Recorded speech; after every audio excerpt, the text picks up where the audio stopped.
All right, YouTube family. So today we're going to get into something that's very, very, very interesting, right? So why most people, 92% of people will never see their abs. So according to statistics, literally only 8% of the population could see their abs at any given time.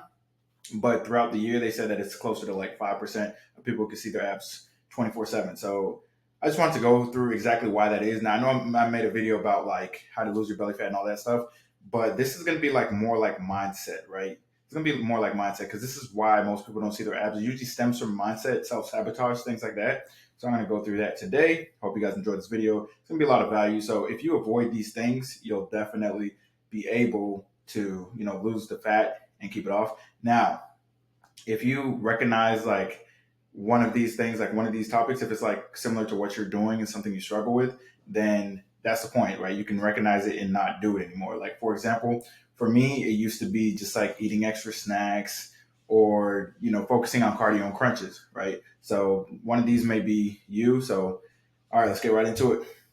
So, yeah, so here's the facts, guys. This is crazy. 90%, 92% of Americans cannot see their abs, guys. Only 3 to 5% of Americans can see their abs year round. So literally, if you have abs, you're already in the, like year round, you're already in the top 3 to 5%, which is insane. Majority of America is overweight. More than 1 in 3 men, 34%, and more than 1 in 4 women are overweight, and more than 2 in 5 adults have obesity, which is insane, guys. That's like your physical health is so important. I know they say health is wealth, and a lot of people are like, "Oh, health isn't really wealth, whatever." But literally, guys, people respect you more. You feel better. Like, and then when you take care of yourself, you ensure that no one will take care of you in the future, right? Because if you don't prioritize yourself and you're out of shape and you end up having like a stroke or you have really bad health when you're older, now your whole family has to take time out of their day to take care of you. So your health is very important. Do not overlook it, guys. And majority of well specifically men majority of men are just like kind of giving up and eating whatever and not taking care of their physiques, not taking care of their physical, and they don't realize that the discipline you get from the entire fitness journey kind of goes into everything else. It goes into business, it goes into work, it goes into relationships, it goes into the way people treat you. If you don't treat yourself well, you can't expect others to treat you with respect, right? A lot of you guys are like a lot of you guys DM me and you're like, oh my God, like, why can't I get this girl or this, that? And I'm like, you don't even treat your own body with respect or yourself with respect. You don't have a clean look. Why would she be attracted to you? Or you're like, I'm not doing good with my business. And it's like, you're out of shape. You're not taking care of your body. I know you feel like shit. You feel sluggish 24/7. So it's going to be hard for you to work on your business in that state. Right. All right. So here's one of the most common reasons. It's because your body fat percentage is too high, guys. I don't think people realize that no matter how many crunches you do, you can do a bajillion, gajillion crunches. You can do an hour of cardio, right? Every single day. But if you're at 25 to 30% body fat, right? Obviously, and I mean obviously, you won't be able to see your abs. You have to get down to about 15%. As you can see, right, hold on. As you can see right here, this is like 13 to 15%. Now, if you've been looking for a long time, you can maybe see them at 16%. But once you get to 11 to 12 and then 8 to 10, you'll definitely be able to see it. So I would say about 15% and lower is when you start to see your abs, right? So if you're lifting weights, you're doing compound movements, and you feel like you've been working out pretty consistently, and you're looking at you're looking down at your stomach, and you're like, hey, why don't I have abs yet? It's literally only because you're at a higher percent body fat. People don't realize that what makes you see your abs is just lowering your body fat percentage, getting rid of that layer over your abs. All right, guys. And the only way to do that, obviously, is calorie deficit, guys.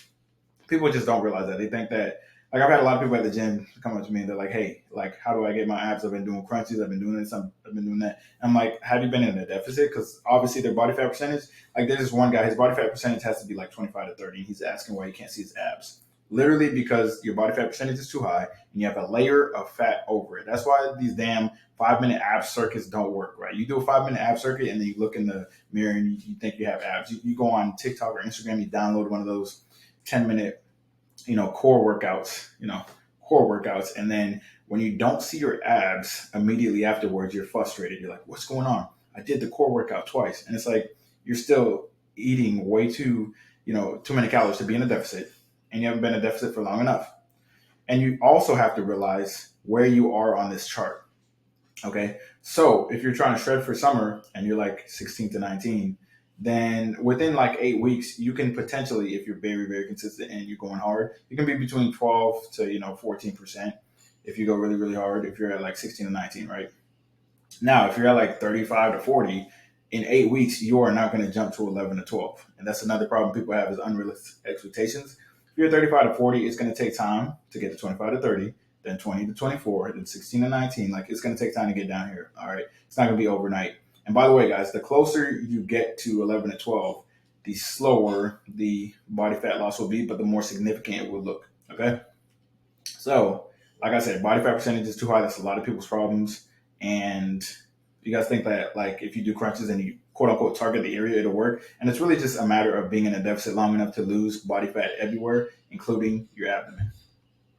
All right. Like I said before, a lot of you guys are focused on crunches instead of nutrition. I could tell when someone had like a bad weekend, right, in the gym. I could tell when someone ate bad in the during the weekend just by their workout in the gym. Like they'll be going crazy. They'll be doing stair stepper. They'll be doing crunches. They'll go on every single ab machine and do different ab workouts, right? And I'm like, yep, they did bad on nutrition. Versus me, I stick to my nutrition pretty consistently, and I need to stop skipping abs, but I pretty much skip abs a lot, which is why there's like a layer of fat that's not on my abdomen. Is because of my nutrition, guys. Like if you're 30% body fat and you work out your abs daily, but you never change your nutrition, you'll literally never see your abs. And like I know that sounds crazy, like that you could work your abs every single day, do body weight exercise, weighted crunches, and feel the soreness. Like you feel the soreness, you're like, oh, it's working. But if you never get rid of that layer of fat, you will never see them. You'll just never see them. It's like your abs are in prison, right? And until you're in a calorie deficit, they're not going to be free. All right. So you need to free your abs, guys. You got to free your abs. All right. High protein calorie deficit is important. Like that's the most important factor, guys, to get rid of that layer of belly fat. And like I said, you want to change your nutrition permanently to more whole foods, protein, fiber, all of that stuff with the calorie deficit. And then, yeah, 90% of the time eat the whole foods. 10% of the time you can kind of eat what you're eating right now, which is probably like fried chicken, candy, and chips and shit, right? But if you want to get rid of that layer of fat, you're gonna have to really focus on nutrition. I know you guys hear this, but you guys aren't really hearing this because if you guys were hearing this, all of you guys would be summer ready. So I don't want to hear someone be like, "Oh, I knew that." If you knew that, you should be summer ready. All right. All right. Now focusing only on cardio, not resistance training. So when you focus only on cardio, guys, this is kind of what makes you skinny fat or just like skinny or like lanky or whatever. Like if you want some muscle mass, compound movements are going to matter. Like deadlifts and squats, you use a lot of core when you do like deadlifts, squats, bench, dumbbell rows, dumbbell pullovers, lunges, dumbbell deadlifts. Like you use a lot of your core, right? That'll get your abs. That'll get your abs pretty thick. But also when you're doing those movements, you're burning more calories, building more muscle, right? And the more muscle you have, the more fat you burn. So it's better than cardio when it comes to that because cardio is cool. Yeah, it's good for your heart health and everything, but it's not going to build any muscle, and muscle in the long run burns more fat. So make sure that you're lifting weights, guys.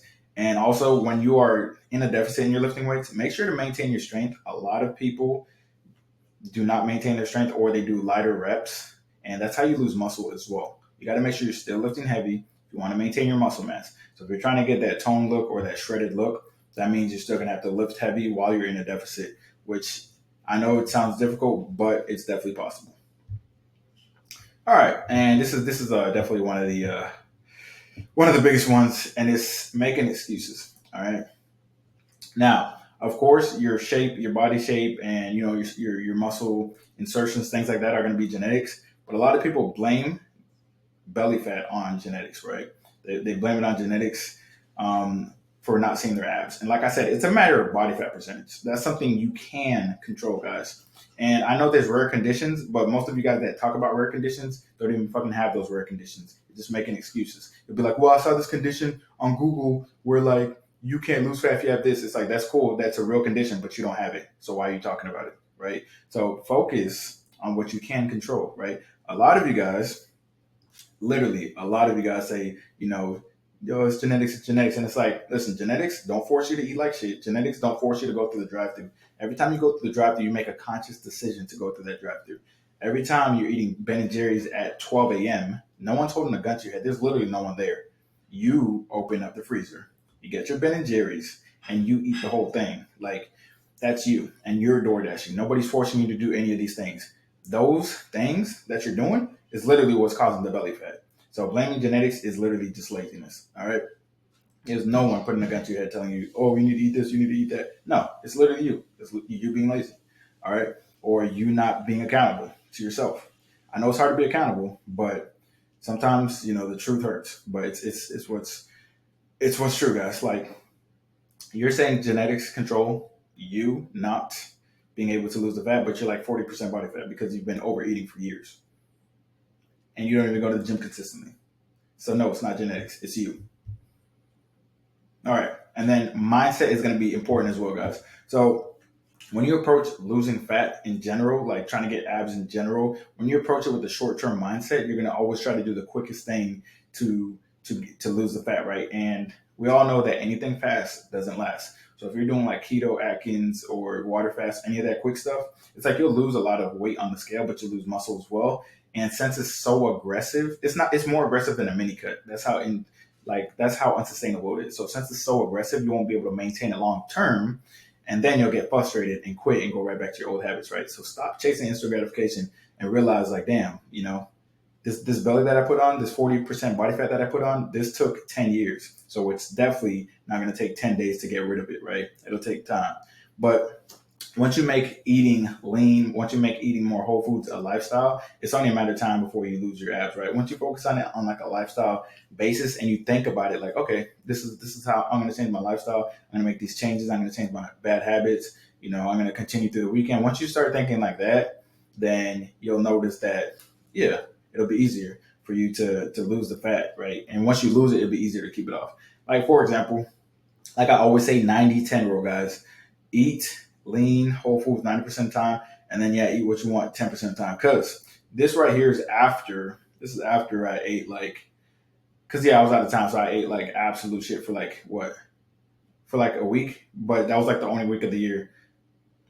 Okay, if we average out the year has been 90% really good and then 10%, like, not that good, right? So this is after eating, what I eat at the airport? Was that a brownie? I ate a brownie, burgers and fries, all that stuff, right? So if you're eating that stuff 5 to 10% of the time, you're definitely going to be fine. But the 90% of the time, it has to be lean foods. And here's the thing, right? Here's the thing. You guys are like, well, yeah, I do eat good 90% of the time or whatever. And it's like, no, you don't. You do not. 90% of the time, you're eating shit. 10% of the time, you're eating good. Once you flip that, you'll make a lot more progress. However, a lot of you guys struggle with the moderation, obviously. You guys struggle with the moderation and the balance, which is another factor that's keeping you, from losing the fat, right? Because if I tell you, if I tell you you can have cookies and all that other stuff, most likely you're going to make that majority of your diet, right?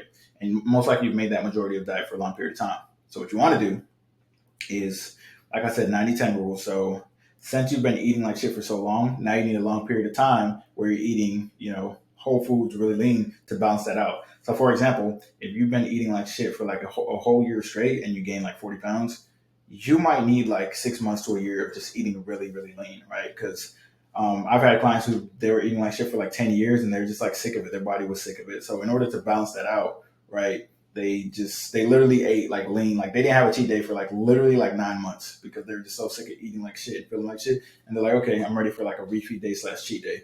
So make sure that you make this a lifestyle, guys. That means 90% of the time you eat how you need to eat. All right. All right. And then one of the most interesting things to this day, I've never understood this because I come from a Caribbean background. We don't really celebrate Christmas that much. Like, we might get gifts and stuff, but we don't like put up a tree and everything. So I never really understood the holiday mentality. It's like holidays and weekends are like, okay, I'm gonna just relax and binge. I don't know why that's like the thing. Like holidays are a great time to spend with your family and enjoy time with your family and catch up with your family and have family time. Like it's great to do that, right? Now it's great to do that all the time. Like I'm always, I'm family oriented, so I'm always like every time I spend time with my family, I always appreciate it anyways, right? I don't wait for the holidays. But like for the holidays, I remember during the holidays, like people would be like, "Oh man, like I would start now during Thanksgiving, but like I have to eat all this food." And I'm like, "What do you mean you have to eat all this food? How many people are holding guns to your heads?" Like it's ridiculous that people think that Christmas and Thanksgiving you just overeat and binge eat. Now, if you eat good throughout the whole year and you're like lean and you're at your goal and you just want to enjoy Thanksgiving, you're fine. That's not the majority of people. You guys saw the stat earlier, right? One third of people in the U.S. are literally overweight. 40% are overweight, right? So clearly, this is a significant problem. Another thing is the weekend mentality. It's like, okay, I'm starting my fitness journey. I need to work really hard during the week, and then the weekend comes around. You're like, okay, it's time to relax. I did good during the week. Let me relax. You know, I'm off of work. Let me just eat whatever I want to and have margaritas for brunch. And it's like that's literally gonna cancel out everything you did during the week, guys. So when I say lifestyle change, that means the weekend too, right? The weekend days count. You guys need to get this through your head that literally the weekend days count. Get it through your head, guys, because so many of you guys struggle with it. I would say out of the people who like are struggling with their goals, I would say probably 50% of them struggle with weekends. So get this through your head, guys.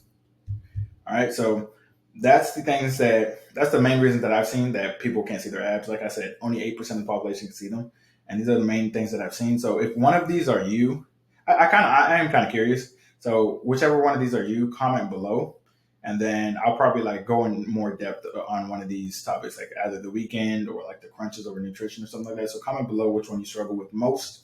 Hope you guys enjoy this video. Like, comment, subscribe. Holla back at your boy.